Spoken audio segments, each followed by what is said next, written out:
iForce Max TRD Pro. It's big, it's beefy, it's bright orange, and it's a hybrid. Let's take this thing off-roading, but first, please like this video and subscribe to our channel. It really helps us out. Thanks.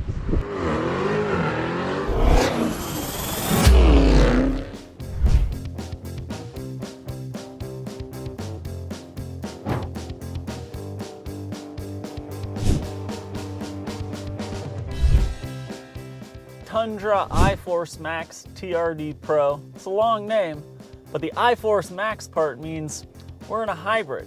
This thing's got a 3.5 liter V6 with a mild hybrid assist, so it's doing 437 horsepower and 583 pound-feet of torque. It's a twin turbo V6, but you never know that when you fire it up. Very quiet. But it's got a little bit of a deep rumble. And if I then rev the engine a bit, it doesn't sound like a twin turbo V6. And that's because Toyota routes fake engine noises through the speaker system, possibly to compensate for the fact that this truck and the Lexus LX600 and the Toyota Land Cruiser that the rest of the world gets dropped the V8 option for this year. But this is the TRD Pro Tundra, so it's got all the goodies. Falcon Wild Peak all-terrains, Fox shocks, upgraded everything, all the options. So that's why we're out here off-roading. I had the Lexus LX600 recently and really was impressed by it. And I had the F-Sport version, which means I definitely didn't want to take it off-roading with 22-inch wheels and sport tires. But this thing's got the all-terrain, so it was mandatory to take it out here. And I'm really curious to see how it'll do, because not only did Toyota drop the V8 for this new generation, but they switched the rear end to coil springs, 5-link setup, a lot like my 1998 Mitsubishi Montero actually, instead of leaf springs. Still a solid axle, and this does have a true transfer case with 2 high, 4 high, 4 low, and you can lock the rear differential using these piano key style buttons here, which I love. In fact, the whole interior design is pretty good. You know, it's just simple, linear, straight across. I would probably drop the big Toyota label on the dash. Seems a little unnecessary. We know we're in a Toyota, but overall this thing is boxy, simple, definitely a little bit more aggressive. Toyota's going after Ford. They're going after Chevy and Ram. They're trying to have a big, beefy truck.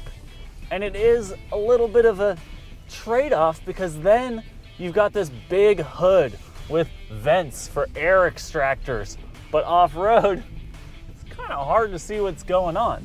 Luckily, of course, we've got various camera views that we can select. And on this huge screen that's new for this generation, it actually works pretty well. The screen is super good. You can have CarPlay, though I think it's not working because I had Wi-Fi on my phone. I had Onyx going earlier, and it worked pretty well. Now, I tried to go to my normal off-road testing route over at Rower Flats, but we've had a ton of rain here in LA, so it's closed. Then I tried to go to Indian Canyon. It's closed. So we're out here kind of exploring. Found a nice creek to shoot that intro next to. That's an actual Roadrunner. Meet me. But I don't know where we're going. So I'm glad we've got 4 high, 4 low, and a locking differential. We're just gonna go see where this path takes us and explore what the Tundra TRD Pro can do. Overall, it's a pretty smooth ride because of that conversion. It's a low tree. To the coil sprung rear end. But on the highway driving out here, that was not the case, and I was kind of surprised by it. On the 405 and the 14, just at highway speeds, wasn't going too fast, not too slow, there wasn't a lot of traffic, but it's really choppy. And I think that's because Toyota had to firm up the suspension to make this truck capable of towing 11,100 pounds, which is its tow rating. So you gotta have strong springs for the coil sprung rear end, but on the other hand, it might create a little bit less of a pleasant ride when you're on road. Then when you get off-road, you've got more articulation than you would with leaf springs, independent front suspension, and you know, I haven't even aired down, and I'm pretty impressed by how smooth this is so far. The truck is very comfortable in general too. The seats are great, plenty of headroom, plenty of legroom, very adjustable.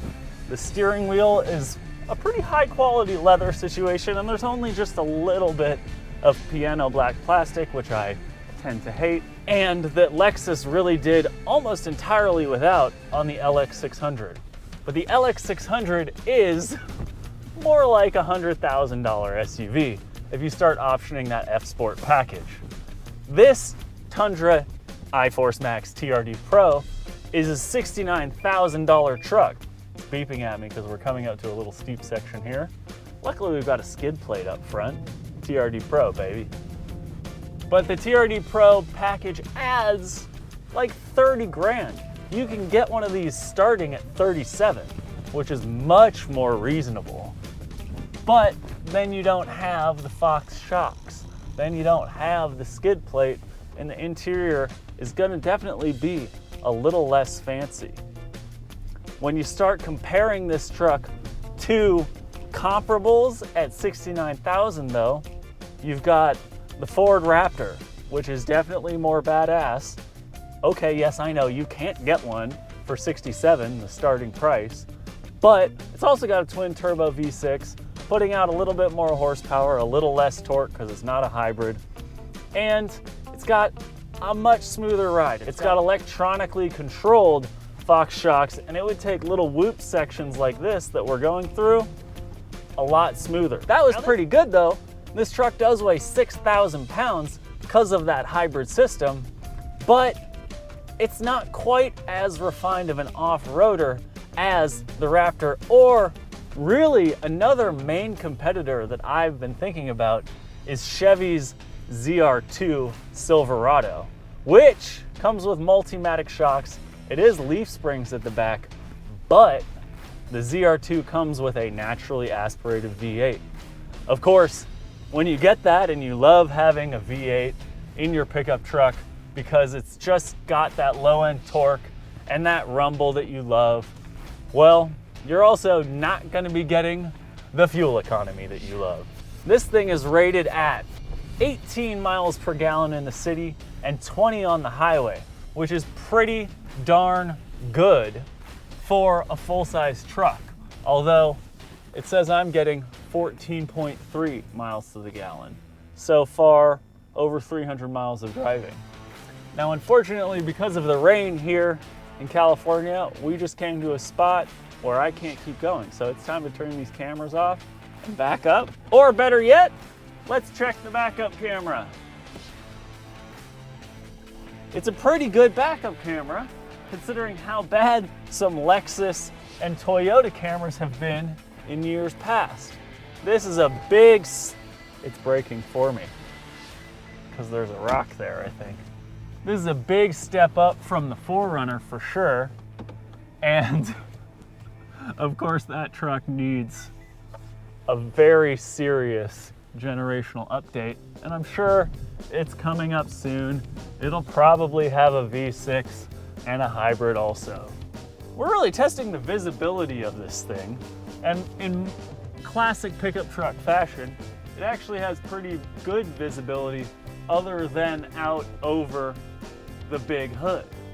All right, we're rolling again, and we're gonna go try and find some more fun. Now the interesting part is I just had to get out and make sure everything was clear, but using that backup camera to off-road here and cruising around in 4 high, I'm thinking about how good all the switchgear is. I got to see a GR Land Cruiser out at the Dakar rally. It actually was shuttling around Nasser Al-Attiyah, who went on to win the race, but I got to just peek inside it and check out that truck since we don't get it here in the US, and it is awesome. It's got a little bit of the style of the LX600 mixed with the Toyota sort of more durable aesthetic. It's got similar piano keys here, and it just looks really good, especially, of course, he's an off-roading prince, so he's got some braid wheels and upgraded suspension and all that. But this truck reminds me of that Land Cruiser that everyone wishes we got here in the States. It's really a shame, but if you want to get something similar, the Tundra is your bet. Does this road keep going, or are we stuck again? It looks like it keeps going, but it looks pretty tight. I don't think that that's somewhere I want to take this $69,000 gigantic pickup truck. We're gonna turn right. And this is a consideration. If you're buying this thing to go off-roading, you're going to have to use bigger trails. This is not a truck you get for overlanding. This is not a truck you get for rock crawling.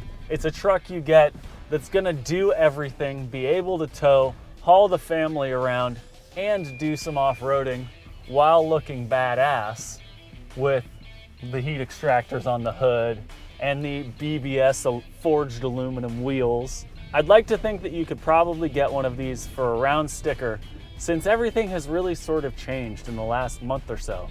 Then again, I just got back from Dakar and I've been off the grid for about a month.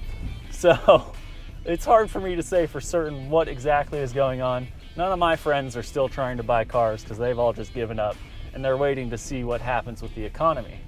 But if you want a truck that's certain to weather the economy well no matter what happens, the Toyota Tundra might be your bet. Toyotas always hold their value well, and that's a big plus for the Tundra when you're talking about buying a full-size truck like a Ford Raptor or that Chevrolet Silverado ZR2. What's the reliability going to be like for one of these pickups? But you would probably want to think that the Toyota will be more reliable, though then again, they are starting up this whole hybrid situation. So hard to say for certain. Now you can see I'm going over some of these sort of whoopy, washboardy little sections, and the truck is creaking and rattling a little bit, but overall, fairly smooth. Then we've got some choppy rock sections, and again, I'm not going fast, and I'm not trying to blast through this at top speed, but it's a pretty smooth ride, all things considered, and that's the benefit of the 5-link rear end. Now, of course, it's not as smooth as the LX600 with its adjustable airlift suspension. That's really the best option for vehicles that you want to be as smooth as possible on road. My Cayenne has airlift suspension and I absolutely love it. But again, the reliability factor does come into play there.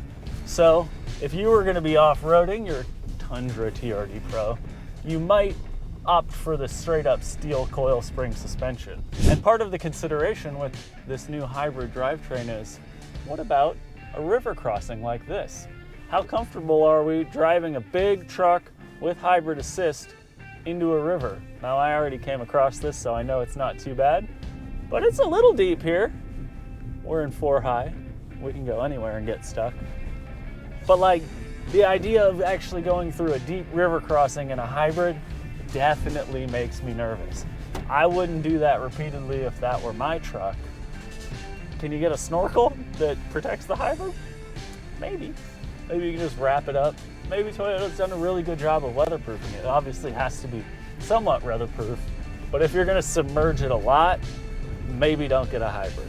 And here's a little nice steep sort of dip here, which is a good demonstration of the Tundra's long wheelbase.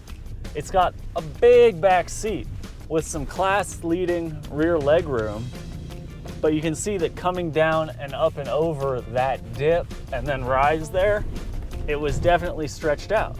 Sometimes that's a good thing, and it actually makes the little bit of an obstacle easier, but oftentimes it's not. Again, if you're buying this truck for overlanding, it's not gonna be the most hardcore off-roading you can possibly imagine. If you're buying it just to have a sweet truck, well then, I think it's a pretty good option. Personally, I'd probably go ZR2, but then again, with the price of gas these days, oh, that's a hard choice to make for the naturally aspirated V8. Now we're gonna cross here and try and go find some hillier stuff. Oh, wrapped around that big rock in the road because we've got a really long wheelbase. We wrapped around it with the front axle and then split it with the rear. Not bad. Here we go. Again in the water. saw a little bit of splash there. That's fun. You can hear that, can't you? You can hear the fake V8 noise. I looked it up, and you cannot turn that off. It's not an option. I would rather hear more of the turbo whine, which you do hear sometimes, and a little more of maybe the electric whine. I'm not against those noises. I am against fake V8 noises in a twin turbo V6 hybrid truck. It just doesn't make sense to me, and I don't think really anybody wants it. Now the sound system in here, actually pretty good. It has a lot of modularity, good bass, clear middles and clear highs. I've been listening to some old favorites and enjoying it, but then when you start accelerating, that engine noise comes through, and it bugs me. Why do it? Why not just accept the fact you're going V6 because you want to have better fuel economy, and just let the customer know that that's what's going on and know that that's what they're driving, that they've made that choice to have Toyota's version of a nice, powerful hybrid V6 pickup truck. I don't think you need to fake the V8. It bugs me. What can I say? This is an adventure in the Tundra, which is probably exactly the kind of thing that Toyota would want me to do, is tell you that I'm pretty confident taking an adventure here.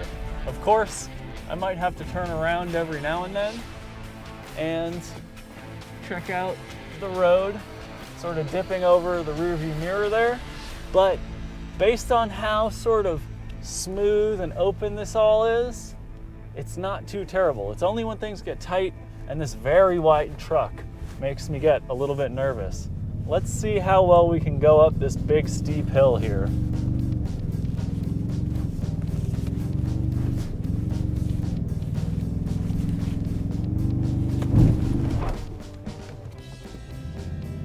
Well, we got a little bit of some tip action going there, but we did it. No problemo. Maybe just a little bit of a problemo. And I probably should not have lifted. But now we're up in a little quad track area, which makes me nervous because I saw that guy in the quad really flying around at top speed. But at least we got to have a little bit of fun there in the Toyota Tundra TRD Pro. I hope you learned something watching me explore this new area and learn something about the TRD Pro version of this new hybrid Tundra. It's definitely got its pros: fuel economy, low end torque. It's also got some weird decisions like the really big hood and the fake V8 noises. If you want to buy one of these things, it's always about take it for a test drive and see if you fall in love. And get that warranty. Get the longest warranty you possibly can. Toyota's pretty good about that kind of stuff. As always, before you sign off, if you like this video, please like this video and subscribe to our channel. It'll help us beat the algorithm. Thanks.